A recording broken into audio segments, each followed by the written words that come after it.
Alright guys, TacticalRab back again today. I hope you're all doing well and enjoying your day so far. Welcome back to Valorant News, and if the franchising drama hadn't officially begun yesterday, it certainly has done by today. Many more organisations already confirming they're pulling out of the Valorant scene going into next year, and 5 organisations already mentioned that have been considered moving to the second stage of the partnership applications. Sentinels and 100 Thieves though, nowhere to be found as of yet. Very much enjoy your thoughts in the comment section below. Hit the like button if you enjoy. Subscribe if you're new as always, I would greatly appreciate it. Really helps out the channel. Thank you very much indeed for doing that one. Let's crack straight on with things today. First of all, this actually, in terms of roster changes, Link, formerly of Team Liquid, I believe he kind of either stepped down from the team or Team Liquid wanted to get rid of him. Bit of a strange one because kind of when Liquid were looking very good at some point last year, Link honestly seemed like one of their best players at the time, and he's of course no longer going to be on that roster. Apparently though, TenZ might want to bring him in to the last chance qualifier for EMEA in place of Zeke, who they recently decided to part ways with as well on effectively kind of a mutual term, or they just weren't really feeling it, so they're going to make some changes. But yeah, Link, formerly of Liquid, probably going to play with TenZ for the last chance qualifier in the EMEA side. Of course, that's a rather big deal. Might take their team to a good level. Will TenZ be able to get involved in the franchising partnership league next season? Who knows? We'll try and find out here over the coming minutes. Now let's talk APAC real quick, because honestly, what's happening in the APAC region for the kind of 8 to 12 teams that are going to be in the APAC league depends a fair bit on what happens in North America. Organizations like T1 with Steel right now, but he also picked up a couple of Korean players recently from Cloud9, like they want to be in the American league, but whether Riot say no, look, we actually, given you have a fair bit of Korean heritage, want you to be in the APAC league, like you know, go ahead and do that. So we don't really know what's going to happen there, but I think a lot of what happens globally depends on what happens in North America, because apparently even G2, a European based team at the moment, apparently want to move to North America for a Valorant team next season. So will Riot allow that? Will they force G2 to be in the European scene or the European region anyway? What does that mean for the APAC side if organizations like T1 are not allowed in North America and therefore have to join the Asia Pacific region? So it's an absolute mess, but apparently it's going to be finalized soon, which makes me think that Riot are making significant progress working through these partnership applications, rejecting some, accepting others, or at least moving to the next stage of the accepting process. And even as well, also as pointed out right here, apparently this bleed deal we looked at a few days ago, the $2.6 million deal, which doubled the buyout of TenZ. I thought this is a joke or something, but apparently they might be buying, I mean, I imagine they're buying an entire roster, right? If they're paying 2.6 mil for a Valorant team, they've got to be buying an entire roster. What is that roster? I don't know. It would be interesting if like G2 was to sell their entire team, even though G2, like their team is good. It's not like spectacular, but it's pretty good. And then maybe G2 go down the North American route that apparently they want to do. So like this is, I don't know. Apparently this organization has deep pockets. So we'll see if this actually comes true over the coming days. But again, let's talk North American and just franchising in general. A crew, like a, you know, organization over these last several months in Valorant that has been rather impressive, honestly. In the tier 2 scene, they've done a lot of great things. They picked up some decent players, made some good runs, of course made Kanpeki's name actually to the point where he got picked up by Sentinels. Like a crew's done some good things. One of many organizations in the tier 2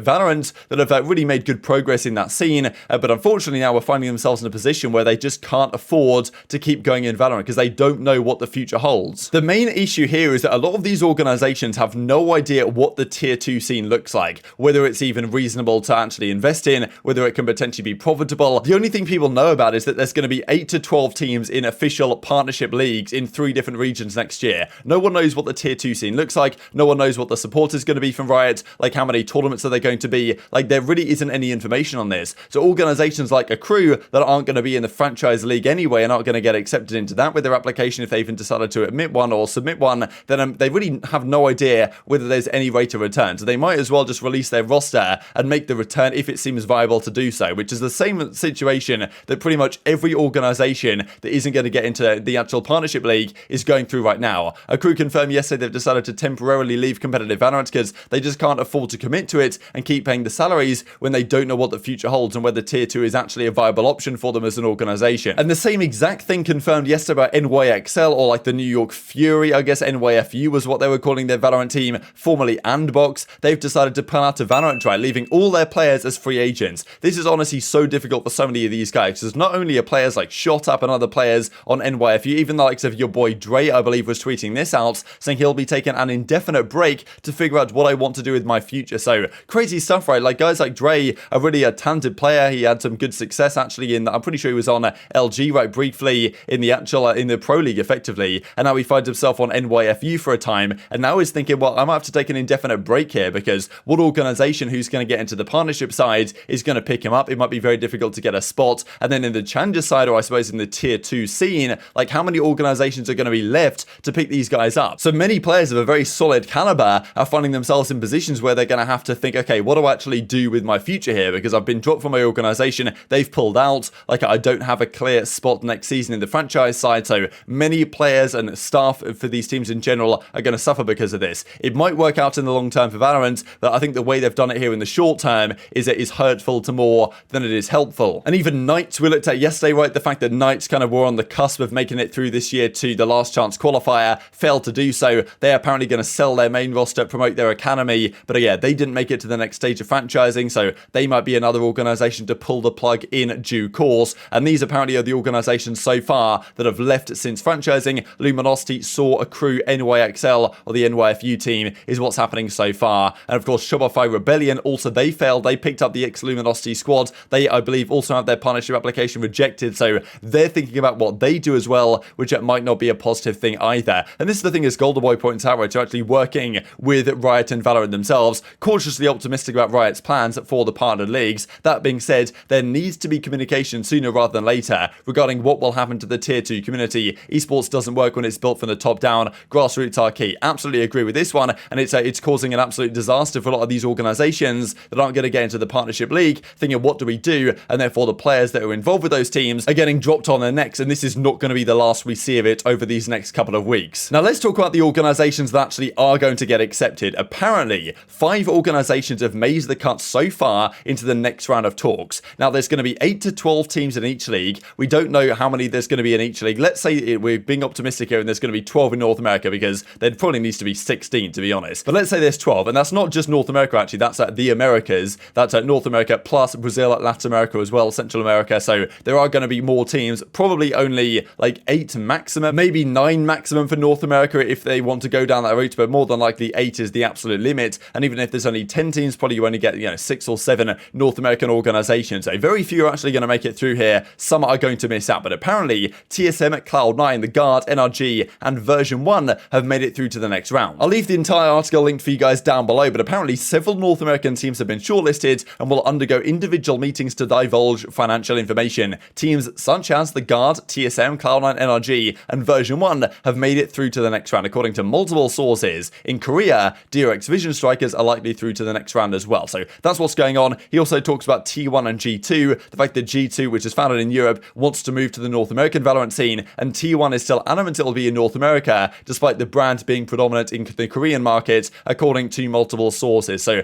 they might well switch rounds. But interesting really the fact that some teams are not included in this list of 5 that he gives so far. As FNS says, and so it begins. And of course, OpTic weren't mentioned there either, right? OpTic, Sentinels, 100 Thieves, like at least based on what we're hearing so far, are not necessarily through to the next round or the next stage of these partnership applications. Now, like, I don't think this means at all that Sentinels or 100 Thieves aren't going to be there. I think it's rather clear that they still will be. Like, look, if an organization like Version 1 is going to be through to the next rounds, then surely Sentinels, 100 Thieves, OpTic are going to be there as well, because OpTic are in a similar release to Cloud9 where it's a no-brainer to have them in. I think it's the same with Sentinels. I think it's the same with 100 Thieves, to be honest. I would say those 3 organizations plus Cloud9 are probably 4 of the most staple teams, I would say. These other teams, the Guard, TSM, NRG, Version 1, I think are good teams with potential, but like they haven't really been, they're not necessarily of the same caliber. But also a team like FaZe, we haven't heard them mentioned right here. We talked about them yesterday, what potentially like they could be doing going forward as well. So obviously these apparently are the 5 teams that might well have a decent chance to make it. Definitely not all of these teams I think will make it, and I'm pretty certain that Sentinels will do enough to make the cut. But I mean, look, who knows? They're going to make the next round, I imagine, of these talks at some point or another. Even if this hasn't necessarily been reported so far, then they're going to have to talk about financials with Riot, and then Riot are going to have to make their decision on what exactly they do with the partnership league next season, right? So I mean, look, Sentinels are trying their best. They're doing the bootcamp. They've got everything ongoing right now. But yes, apparently not necessarily as yet through to the next round of discussions with Riot for the partnership side. So if you're a Sentinels fan, really don't think there's any reason to be concerned quite as of yet, especially because these reports and leaks might not be fully accurate. As Bo actually mentions right here, some of the teams rumored are incorrect. No more I can share for now. And even Safe from Guild mentioning this on stream last night, that he believes actually some of this stuff is actually fake news and not actually what is happening in reality. So maybe some of those teams you just mentioned either aren't getting a spot at all, which might well mean that teams like, I don't know, the Guard, Version 1, NRG, be like, are they actually getting involved in the franchising league next year? What actually is the case? Or is it true that maybe other teams, Sentinels, 100 Thieves, OpTic, are the teams that have advanced maybe instead of some of the ones we just mentioned?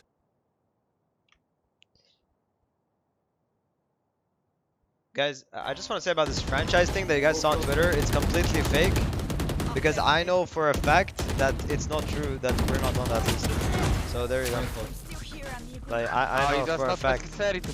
Swiss Chet says, OpTic, good luck to everyone for franchising, right? That's pretty much what everyone needs right now, especially for some of the players on the tier 2 organizations that are really going to struggle over these next few months to try and get a spot in the actual league. And of course, no one really knows even if you're a player right now in the Pro League, right? If you were in the kind of main event last time out, whether your organization's going to be there anymore, that's a big question as well. So there are going to be many roster changes these next few months, not just in terms of players, but also in terms of organizations themselves. And this is kind of sure points out anyone want to tag along, right? Because this is the fact of the matter for a lot of these poor Valorant guys right now that are thinking, well, look, I mean, what's going to happen to me going forwards? Might be time to get in some sort of 9 to 5. Just before we close out the video, wanted to mention, of course, Masters is coming up beginning tomorrow on the Friday. The final weekend of Masters officially begins. Thought this is kind of crazy, actually. This is weapon pick rate so far this tournament. Maybe the Vandal versus Phantom debate has finally been settled. The Vandal picked way more often this tournament than the Phantom so far, which I thought was rather interesting to see this disparity, because for many months it's been relatively even, but the Vandal has completely taken over here at Masters Copenhagen. But very much intrigued to your thoughts on all this stuff in the comment section below. Hope you guys enjoyed the video. If you did enjoy it, hit on the like button, tell us on YouTube gods, this is a good video, and also like you should see it as well, and help grow the competitive Valorant community. Thank you for watching as always, take care of yourselves,